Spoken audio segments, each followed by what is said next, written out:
sommes des enfants bien-aimés et marcher dans l'amour à l'exemple de Christ qui nous a aimés et qui s'est livré lui-même à Dieu pour nous comme une offrande et un sacrifice de bonne odeur. Oui, ici l'apôtre Paul touche maintenant la plus grande vocation.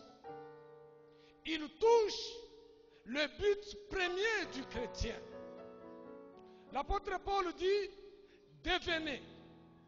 Oui, bien-aimé, on le devient. On le devient.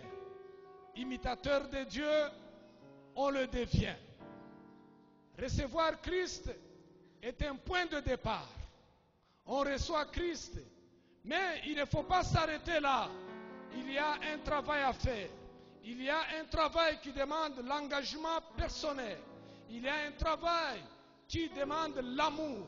Il y a un travail qui demande la volonté pour devenir. Et l'apôtre Paul dit, devenez. Devenez. J'ai beaucoup aimé la manière dont l'officiant nous a introduit dans la prière par ces versets de la Bible qu'il a tirés de l'évangile selon Jean, où Jésus dit, demeurez en moi. Demeurez. Voulons-nous devenir? Demeurons. Voulez-vous devenir? Demeurez. Jésus a dit, demeurez en moi. Pour que l'on arrive à produire une vie chrétienne digne de Christ, nous devons demeurer en lui. Mais malheureusement, beaucoup de gens sont passés. Ils sont passés seulement par lui, sans y demeurer. Demeurer veut dire faire de Christ sa demeure. Le lieu où on doit vivre, le lieu où on doit mener toute sa vie. Tout le reste de la vie, nous devons le mener étant en Jésus-Christ. Et Jésus a dit, demeurez. L'apôtre Paul dit, devenez donc les imitateurs de Dieu. Oui, il s'adresse aux chrétiens vivant dans une ville dont le contexte est tel que je vous l'ai décrit à l'introduction. Et la description que je vous ai donnée, bien-aimés, montre l'impact que toutes ces choses avaient sur les habitants de la ville d'Éphèse. Le culte d'Artémis avait un impact sur la ville d'Éphèse. Le commerce, sa position, sur le plan sportif même, avait un impact sur les habitants d'Éphèse. Et c'est à ces hommes-là, ayant reçu Jésus-Christ, que l'apôtre Paul dira, devenez imitateurs. Imitateurs de qui? Il dit, devenez imitateurs de Dieu. Devenir imitateur du Seigneur Jésus, bien-aimé, c'est le but premier du chrétien. C'est la raison d'être même de la sanctification. Grandir dans la conformité au Seigneur, tout en le servant sur terre. Vous savez, en tant que fils chéri de Dieu, le chrétien est appelé à ressembler de plus en plus au Père. Il est appelé à ressembler de plus en plus au Père.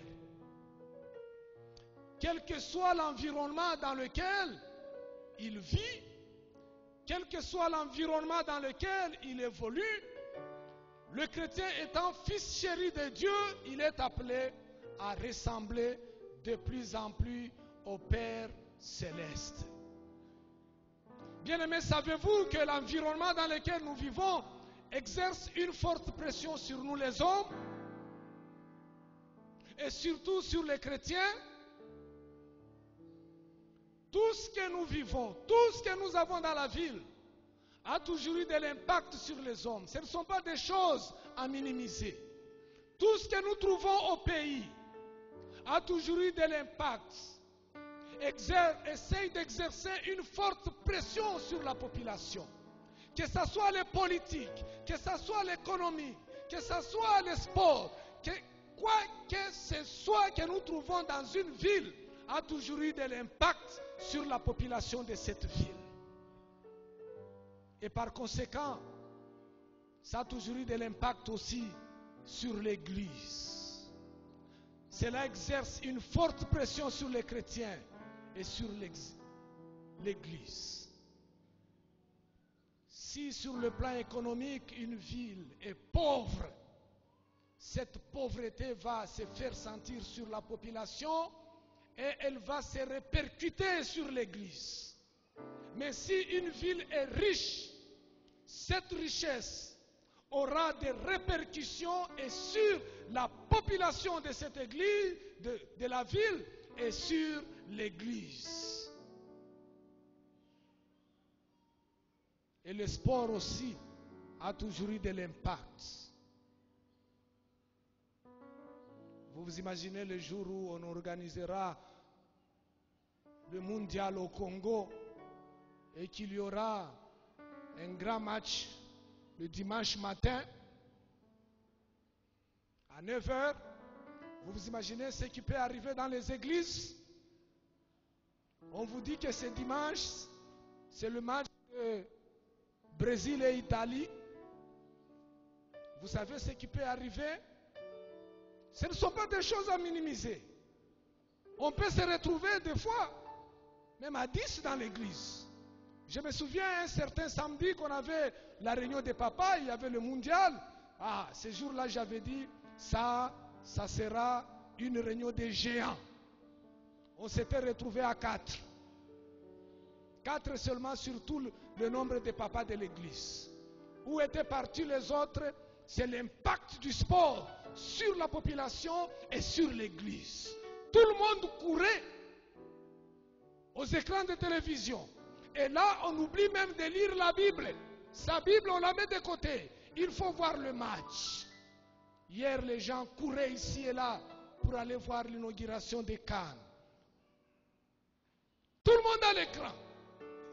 C'est pourquoi je vous dis, même le sport a l'impact sur la population d'une ville et même sur l'église. Ce ne sont pas des choses à minimiser. Tout exerce la pression sur les chrétiens. Que ce soit sur le plan politique. Il y a toujours une forte pression.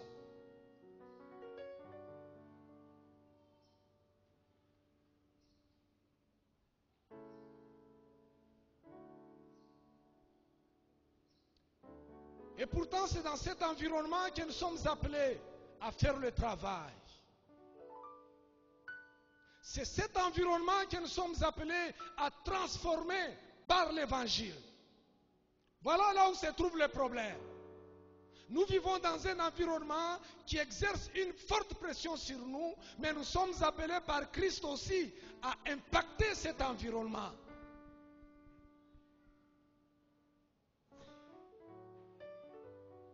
Car le Seigneur Jésus,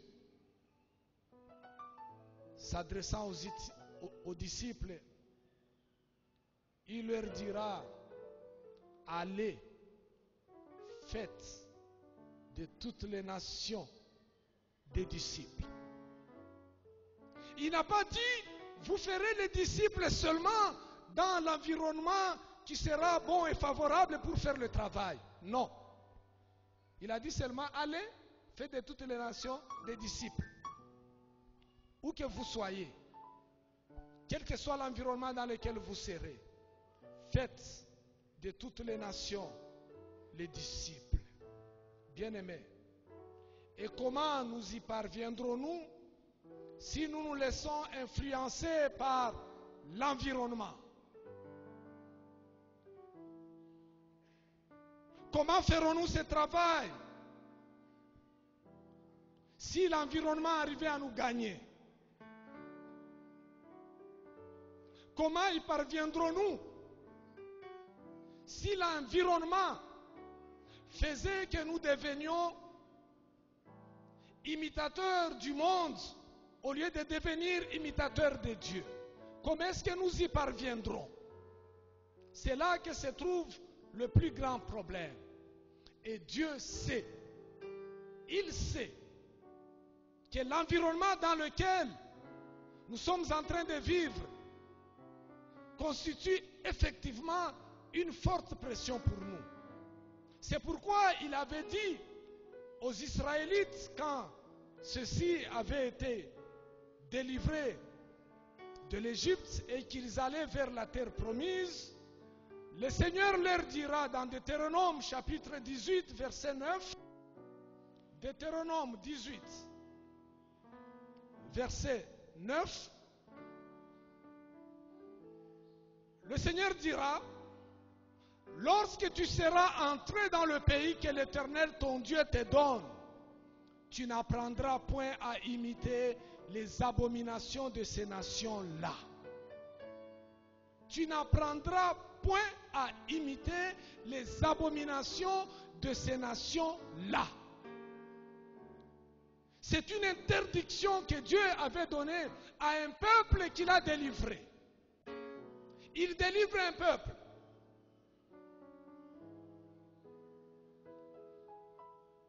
Destiné à une terre, à un pays où coule le lait et le miel. Mais Dieu dit à ses peuples: lorsque tu seras entré dans ces pays-là, que l'Éternel ton Dieu te donne, tu n'apprendras point à imiter les abominations de ces nations-là. Oui, Israël partait, mais là où il allait, il devait être dans un autre environnement, car dans le pays où il se rendait, il y avait un peuple qui ne connaissait pas Dieu, mais un peuple qui vivait. Sûrement que sa manière de vivre, la manière de vivre de ce peuple-là, devait avoir un impact, une influence sur le peuple d'Israël. Et c'est ainsi que Dieu avait averti ce peuple en lui disant d'avance: tu n'apprendras point à imiter. Bien-aimé, ça c'est une recommandation adressée à tous les chrétiens. Ne point apprendre à imiter ce que font les nations.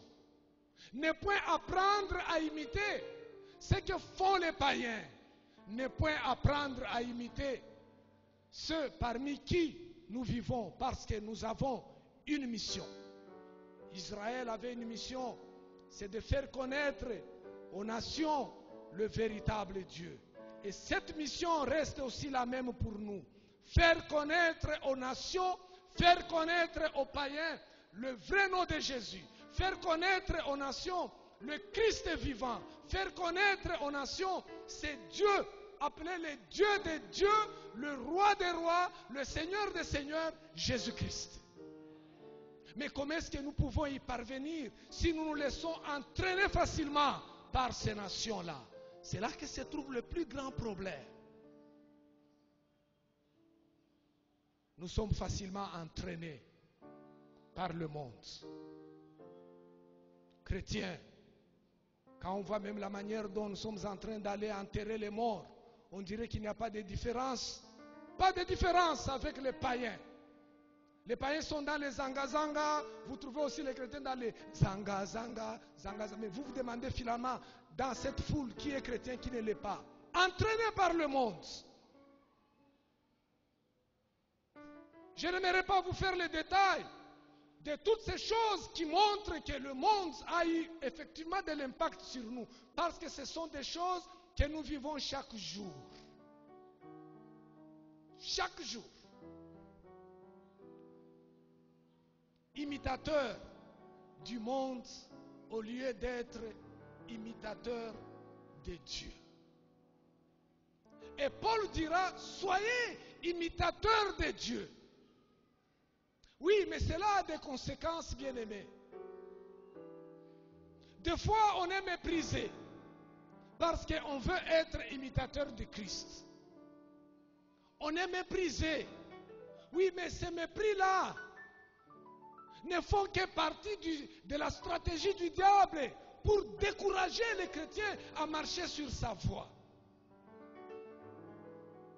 Ce n'est qu'une stratégie du diable. Et la lumière ne se trouve pas du côté du diable, mais la lumière se trouve du côté de Dieu. Voilà pourquoi l'apôtre dira, soyez imitateurs de Dieu. Bien-aimés, voulons-nous être la lumière du monde? Tournons-nous vers Dieu. Soyons imitateurs de Dieu et non imitateurs du monde.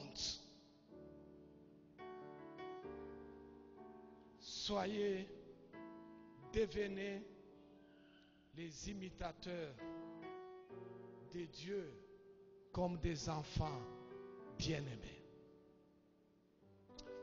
Oui, dans toutes nos maisons, dans tous les foyers, c'est une réalité que nous sommes en train de vivre.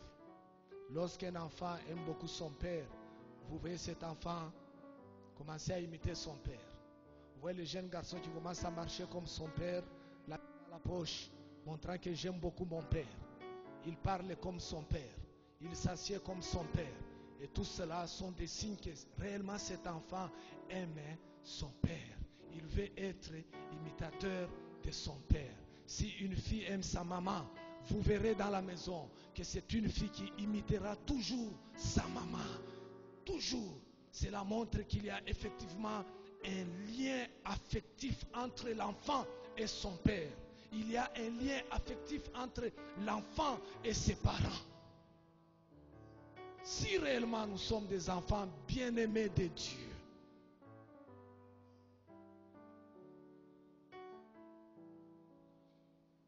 imiter Dieu ne sera pas un grand problème pour nous, malgré l'environnement.